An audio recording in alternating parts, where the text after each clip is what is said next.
alimento para tu espíritu. Por el pastor Renzo Espinosa. Jesús dijo: no solo de pan vivirá la gente, sino de toda palabra que sale de la boca de Dios. Mateo 4, versículo 4. Cuando la fe se vuelve rutina, Dios sigue teniendo una respuesta: su palabra y su espíritu. Bienvenido a este camino de renovación.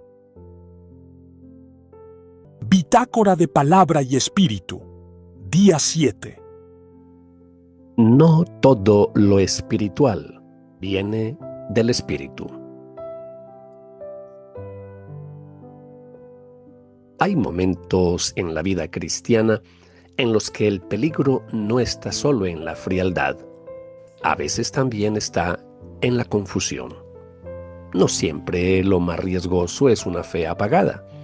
En ocasiones lo más delicado es una fe encendida, pero sin discernimiento. Un corazón abierto a lo espiritual, sí, pero no necesariamente entrenado para distinguir entre lo que viene de Dios, lo que viene del diablo, lo que viene del alma humana y lo que simplemente nace del ambiente, del entusiasmo colectivo o del deseo sincero de que algo ocurra. Y eso puede pasarle a personas muy bien intencionadas. Recuerdo claramente que uno de los errores más comunes en los ambientes de fe es pensar que toda intensidad espiritual es señal de autenticidad. Como si bastara con que algo emocione, conmueva o impacte para concluir que allí está obrando el Espíritu Santo. Pero la Biblia nunca nos enseña a vivir así. Nos llama a no apagar el Espíritu, sí, pero también a examinarlo todo.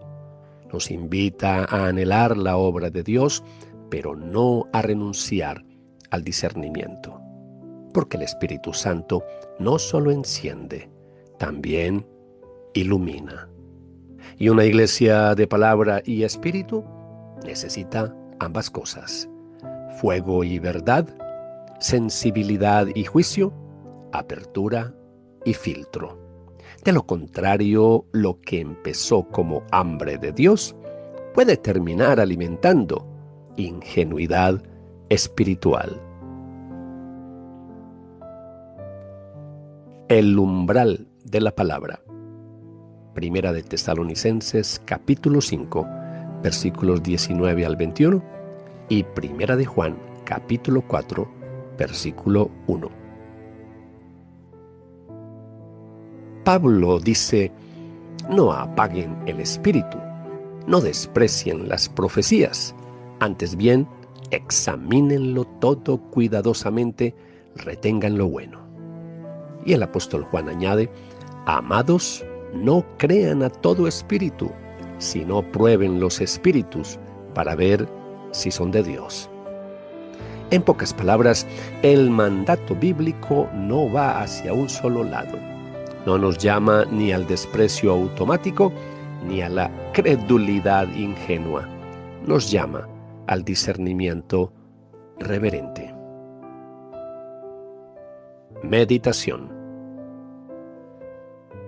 Me impresiona que el apóstol Pablo junte esas frases en el mismo pasaje, porque nuestra tendencia suele irnos a un extremo. Hay personas que, por miedo al error, terminan apagando todo. Prefieren sospechar de cualquier manifestación espiritual antes que correr el riesgo de ser engañadas.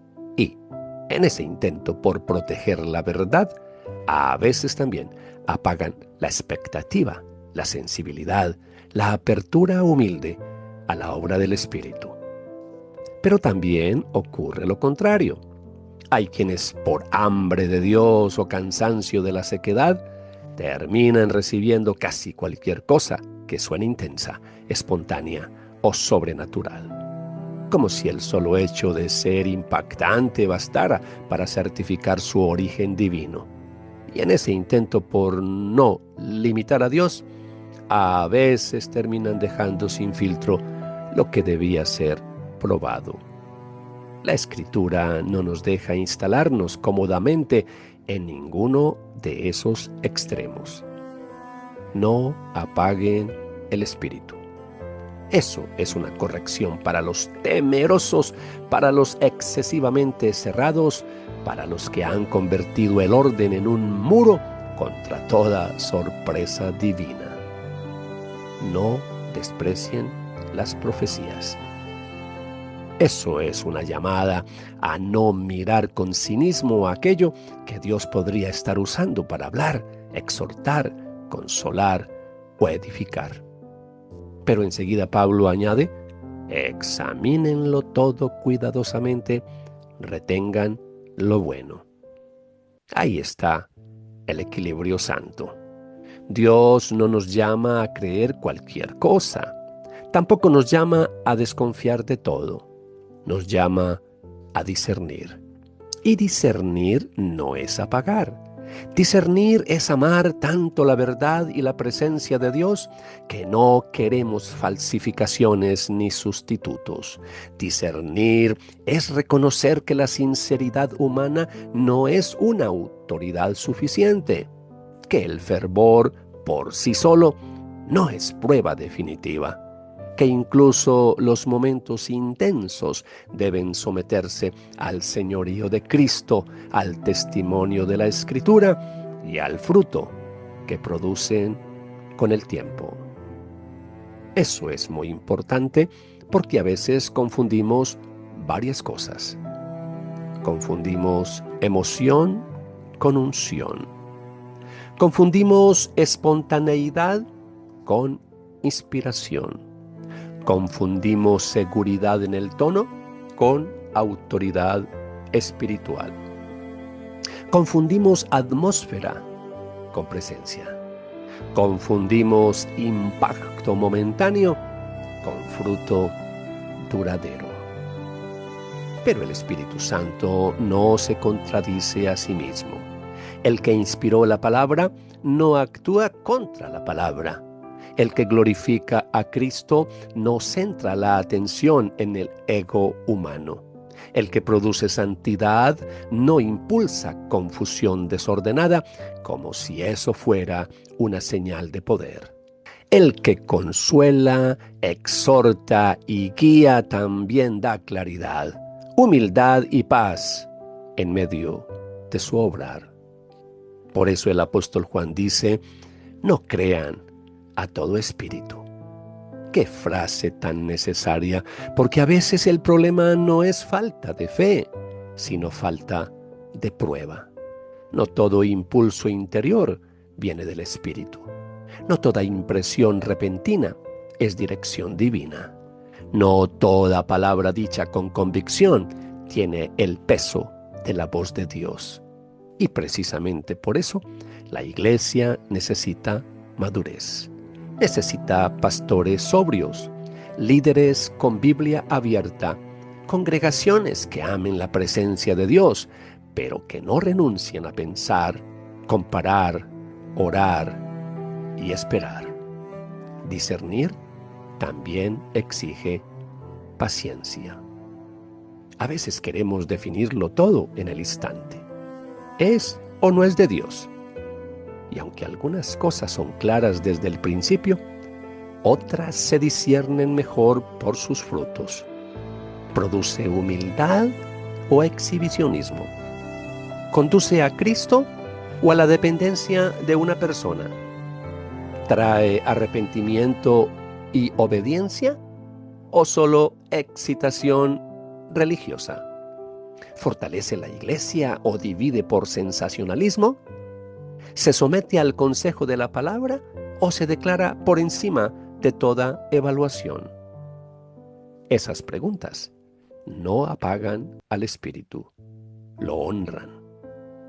Porque una iglesia de palabra y espíritu no quiere solo momentos intensos, quiere verdad encendida.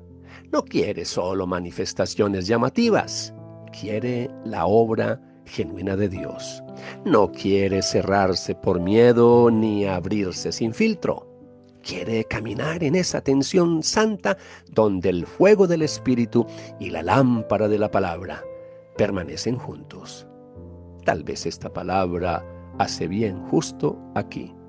El discernimiento no es un enemigo del avivamiento, es uno de sus guardianes. Y quizá algunos hoy necesitan pedirle al Señor no solo más sensibilidad espiritual, sino también más lucidez. No solo un corazón abierto, sino también una mente renovada por la verdad. No solo hambre de su presencia, sino también madurez para reconocer su voz.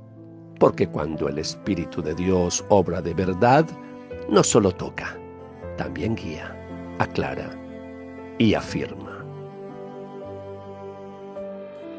El susurro del Espíritu. ¿Has confundido alguna vez intensidad espiritual con autenticidad espiritual? ¿En qué área necesitas pedirle al Señor un discernimiento más sobrio para no apagar su obra, pero tampoco recibir sin prueba lo que no viene de Él? Oración de peregrino. Señor, guárdame de la frialdad que apaga tu obra, pero también de la ingenuidad que recibe sin discernimiento. Dame un corazón sensible y una mente sobria. Enséñame a amar tu presencia sin soltar tu verdad, a examinar con humildad y a retener con gratitud todo lo que verdaderamente viene de ti. En el nombre de Jesús. Amén. Frase de fuego. El fuego del Espíritu Santo no teme a la prueba.